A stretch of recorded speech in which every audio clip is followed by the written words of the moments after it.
Huwag mong husgahan ng isang tao bisa uri ng kanyang trabaho. Katulong man yan, karpintero, basurero, o kahit ano pa ang trabaho, basta marangal. Dahil hindi naman batayan ang trabaho para respetuhin mo ang isang tao. Dahil ang buhay, kailangan natin ng diskarte para umasenso. Aanin mo ang diploma kung wala kang respeto sa kapwa. Kaya tayong lahat ay pantay-pantay lang. Tayong lahat ay may karapatang tratuhin ng tama kahit walang pinag-aralan.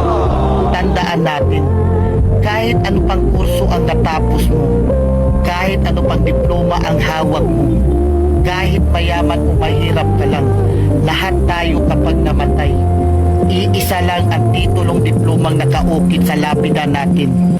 Rest and peace.